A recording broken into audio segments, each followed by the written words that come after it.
criação, o Criador criou os céus e a terra, as árvores, os animais, as árvores frutíferas, a relva verde.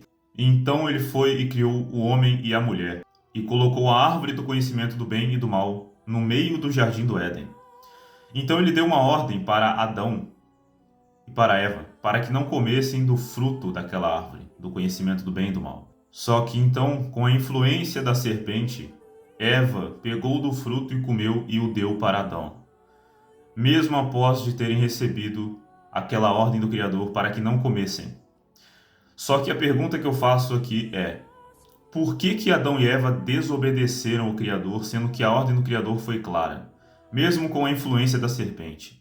E por que tinha uma serpente no jardim do Éden? A resposta para isso é muito simples. É porque o Criador dos céus e da terra, ele colocou a serpente lá.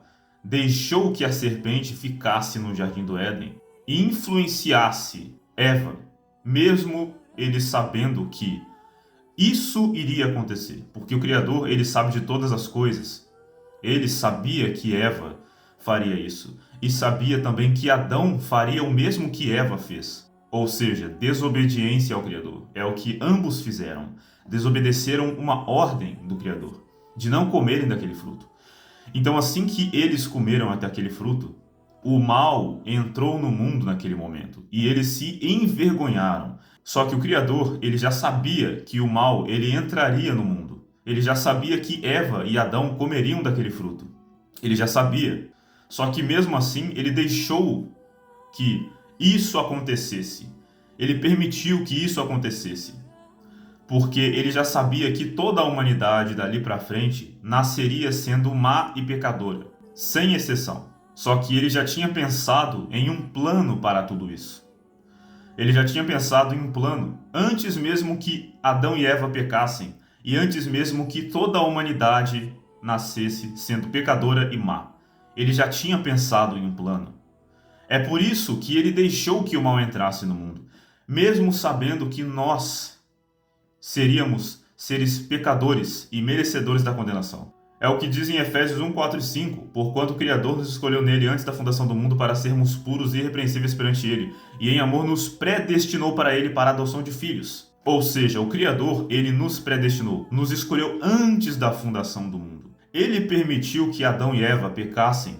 Sim, mas por quê? Porque ele já tinha um plano por trás disso, para salvar esses pecadores que iriam já nascer sendo pecadores e sendo maus. E aí entra também o sacrifício do unigênito do Criador, ou seja, do Messias. Ele vem, morre no lugar desses pecadores merecedores da condenação e derrama o sangue valioso dele naquele madeiro e morre no lugar desses pecadores, que são esses escolhidos. Então eis a pergunta: se o Criador ele não permitisse que o mal entrasse no mundo, como você, como eu, como todos esses escolhidos saberiam o que é amor, o que é misericórdia, o que é a graça do Criador, favor imerecido, charis do grego, se o mal não entrasse no mundo? Então, o mal, ele tinha que entrar no mundo. Do contrário, o Messias, ele não teria que morrer. Do contrário, nós não saberíamos o que é amor, o que é a graça do Criador, o que é a salvação. Só que então, eis a pergunta que vocês talvez vão fazer: o Criador, então, ele é injusto por escolher esses escolhidos e não escolher todas as outras pessoas, ou seja, a maioria? Porque, é claro, o Criador não escolheu todos, ele escolheu somente uma minoria. E a resposta é, obviamente, que não.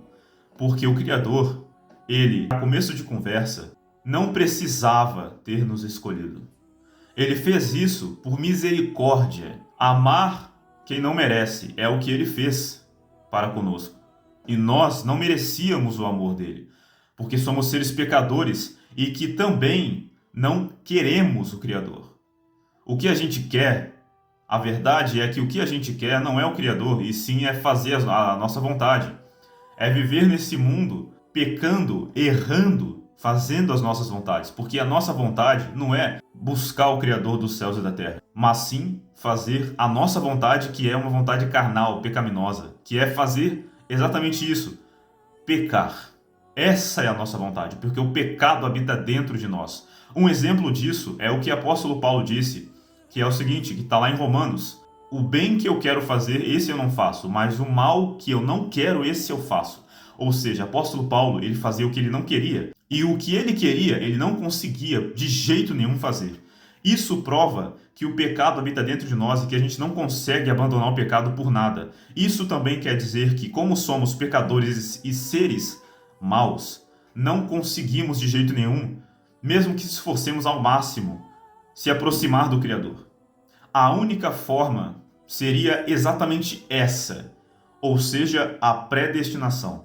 O Criador ter misericórdia de nós e depositar em nós os dons da graça, da salvação, da fé, da vida eterna, porque a vida eterna também é um dom, como diz lá em Romanos 6,23, que diz o seguinte: porque o salário do pecado é a morte, mas o dom gratuito do Criador é a vida eterna. Ou seja, a vida eterna é um dom.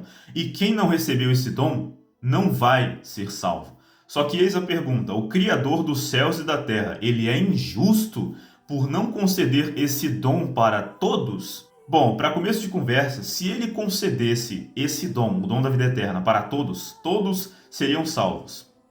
E toda a humanidade em si já não é merecedora desse dom. Já nascemos todos nós merecedores da condenação. E, como eu estava dizendo, todos nós não queremos o Criador.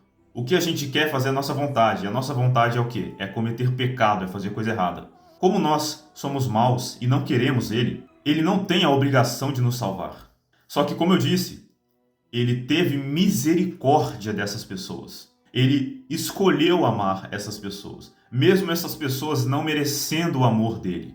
E um outro exemplo de predestinação está lá em Romanos 9, 13-14, que diz o seguinte, como está escrito: amei Jacó e aborreci Esaú. Que diremos, pois? Que há injustiça da parte do Criador? De modo nenhum, pois ele diz a Moisés: terei misericórdia de quem eu quiser ter misericórdia, e terei compaixão de quem eu quiser ter compaixão. Logo, ele escolhe quem ele quer e rejeita quem ele quer. Mas como eu estava dizendo, ele é injusto por fazer isso? Por escolher Jacó e rejeitar Esaú? Não. Por quê? Porque já nascemos sendo seres pecadores e maus. E nós não queremos o Criador. Então o Criador, o que ele deveria fazer com todos nós é lançar todos nós no lago de fogo, porque não queremos ele. Porque nós diariamente rejeitamos ele. E a gente prefere fazer o quê? A nossa vontade. A gente prefere ter amor por esse mundo, por coisas passageiras e não pelo Criador, não pelo Messias, que morreu pelos eleitos, pela igreja, pelos predestinados antes da fundação do mundo. E em Abacuque 1,13 diz o seguinte: tu és tão puro de olhos que não podes ver o mal, e a opressão não podes contemplar. Ou seja, o Criador é tão puro, mas tão puro, que qualquer coisinha que seja, qualquer mancha que seja, já é abominável a ele, já é motivo de condenação. E nós não temos uma única mancha, nós temos milhares, centenas de manchas. Então, o Criador, ele teria que nos lançar no lago de fogo. É o que ele teria que fazer. E é o que ele vai fazer com a maioria das pessoas. Porém, ele mesmo assim, mesmo todos nós, toda a humanidade merecendo a condenação, ele foi lá e escolheu alguns dentre toda a humanidade e depositou os dons da graça, da salvação e da fé. E esses dons que eu estou dizendo estão descritos lá em Efésios 2, 8 e 9, que diz o seguinte: porque pela graça sois salvos mediante a fé, e isto não vem de vós, é dom do Criador. Ou seja, a graça, a salvação e a fé são dons do Criador. O que é a graça? Do grego charis, favor imerecido. Ou seja, a graça é um favor imerecido. E se você diz que o Criador ele deveria ter misericórdia de todos, ter depositado a sua graça em todos, deveria ter sido gracioso com todos, a graça já não seria graça, porque graça é favor imerecido. Ou seja, a essência da graça é essa, ser imerecida. E nós não merecemos a graça. Então, é por isso que o Criador permitiu que o mal entrasse no mundo, para que ele colocasse o seu plano em ação, de enviar o seu Filho para morrer no lugar desses pecadores. Do contrário, não saberíamos o que é a graça, o favor imerecido do Criador,